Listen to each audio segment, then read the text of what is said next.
Hi there, welcome to the Obachanchatter, and I'm here with you this evening to recap Presumed Innocent. I think it's an Apple original. Um, this is season 1, episode 8, and it comes to find out they got Raymond at the hospital, and he lives. So he got a pacemaker, and the doctors assures his wife that he's as good as new. Um, so everybody's in the hospital waiting room, emergency waiting room, and district attorney and them, they hug Raymond's wife and they say, I'm glad that he's gonna be fine. But the district attorney, the main dude, he wants to issue a mistrial. He wanted a mistrial, but what's his Tommy don't. Tommy's like, hell nah. He said he's charming and they seen him save somebody's life and shit, but they'll see that he's just a smooth manipulator and that we're gonna get him. We're gonna get him. So the next day it's all four of them and going in the elevator. It's Tommy, Rusty, the main district attorney girl, and the girl Myra, and it's quiet as hell. So they go to the judge's chamber, and the judges say, "Y'all, I guess y'all gonna call a mistrial." And then Rusty say, "I don't want no mistrial," and they both agree. But the power, the district attorney wants a mistrial, but when Rusty say no, they like, okay. So Rusty said, Myra said, I can work as first chair for Rusty. And Rusty said, no, I don't want you to be first chair. I want to represent myself. And the judge said him, you fucking crazy. So you shooting yourself in the foot. So he was like, no, I want to represent myself. She said, okay, I'm telling you, open up the door for shit. It's just gonna be what's gonna be, and they're gonna be looking back, and this is gonna be what it is. And he was like, "Okay, I got it." So she said, "I'll see y'all at 10 a.m. the next day."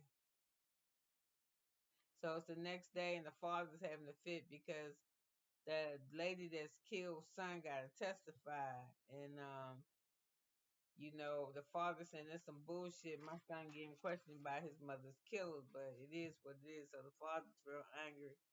So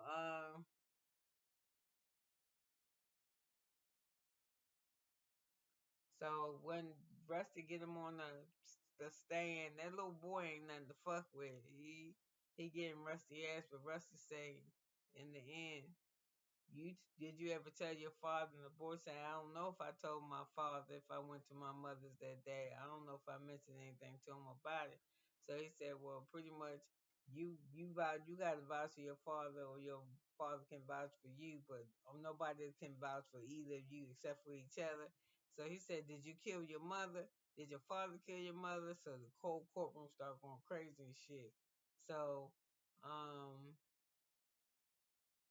it's the end of the day, and Rusty and his wife riding home, and she ain't even talking. It's quiet as shit in the car. And the DA said that they fuck like well done steaks because they can't see how they're going to win. So anyway, you got Rusty in the car talking to one of his co-workers, a girl. And I think this lady, I think that lady liked him. I can't think of what her name is right off, but I think she liked him. And she said, listen, you was addicted to that girl like a drug. And sometimes, like all addictions do, sometimes they ruin families. And she was tired of you and you still kept fucking with her. So he told the girl, get out of my car. And she, let's look at him. And I mean, when he told her get out, it's sheets of rain. I've been like, you had to drive me to my damn car, but she got out. Because it seemed like she was kind of act like she was scared of him. So the girl asked him, she said, did she tell you, before she got out of the car, she said, did she tell you that she was pregnant about the baby? And she said, she told you about the baby, didn't she? And he didn't answer. He just said, get the fuck out of my car. So she finally got out of the car. So anyway, Rusty outside working out in the garage or something, and his wife walking there, and she slammed down some pills because apparently he likes to take Ritalin, and he said it helps him to concentrate better. So anyway, the DA Tommy is somewhere thinking about the girl named Carolyn that was killed, and he remembered a time when he was trying to congratulate her on something, and he went to hug her, and she repelled back from him because I don't think she didn't like him. She didn't like him. So it's time for the people to call Rusty to the stand. So Rusty in the stand, and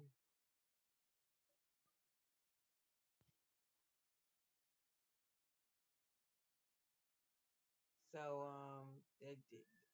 it's the next day, and he was like, "You getting on the stand?" So he get called to the stand, and Maya, before he does though, him and Maya argue.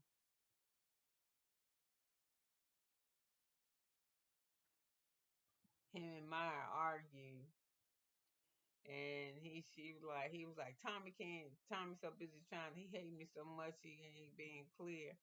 And she like, you being like the same way. Y'all the same people. Both of y'all want to fight, and nobody want to lose. And she was like, I'm quit. And he was like, no, don't quit. And she said, I quit. She said, I'll be there for support tomorrow, but I don't want to fuck with you like that. So he was like, I understand. So anyway, Rusty Kids is talking, the daughter and the son to each other, and they said they overheard the mother saying them arguing about him taking medicine, that he was taking Ritalin, and the kids think they're stupid that he taking pills right before he supposed to testify, the night before he supposed to testify. So Tommy, he spent the night. He's so geared up about getting Rusty on the stand that he spent the night at the DA's office. He didn't go home. And Myra calls Rusty on the way into court to tell him that she's on his side, that she'll sit first chair, but she ain't saying shit.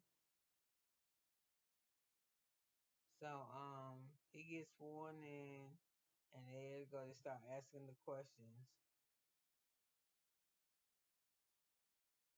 So it start off where are you this, are you that? Are you where were you with Carolyn? Did you go to her house? This and that. Then are you violent? And he said no, he ain't violent. But y'all remember he choked the coroner and he beat the shit out of that man that came to his house. And he trying to make excuses for all of them reasons of why he was so violent. He said he was scared for his family. Um, and he don't lie. He said he went to the house to see her. He went to Carolyn's house to see her because he wanted her to take him back and this and that and another thing, and he don't know how she wound up dying. So he don't know how she wound up getting she he don't know how she wound up in the position that she was in.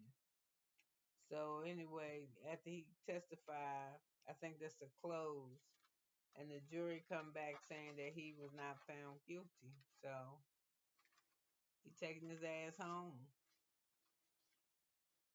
Yeah, and Tommy's about to have a fit because you know somebody had put the fire poker, the murder weapon in his house with the note on it. So he called the police right away, and they did the forensics on it, and they didn't see. They don't know where it came from or who had it, but we find out in the end who had it. Um,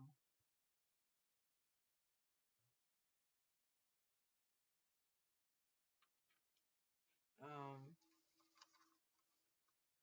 okay, Rusty tried to get this thing pinned on anybody but him because he said he didn't do it, and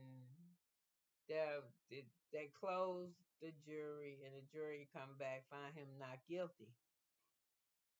So, cause later on they get home and Rusty talking to his wife, and he telling her, he said, "I seen your car. I saw this, that, and that thing, and I ain't say nothing to you because I was trying to protect you." And she's like, "Trying to protect me? What the fuck is you talking about?" He's like, "I know you did it." She's like, "I did what?" He thinks she killed Carolyn because he was in love with her, and it was killing her that the woman was there and the woman was pregnant too, but it wasn't her that killed her. It was their daughter. Yeah. So could have been anywhere in the world, but you was here with me for like 10 minutes, and I think this season 8. I think that's the end for of this series for presumed innocent. I heard they got a second season, And if they do, I can't wait to watch it because I thought it was good. So, like I said, you could have been anywhere. And I was glad that you was here with me. So have a good evening. Bye now.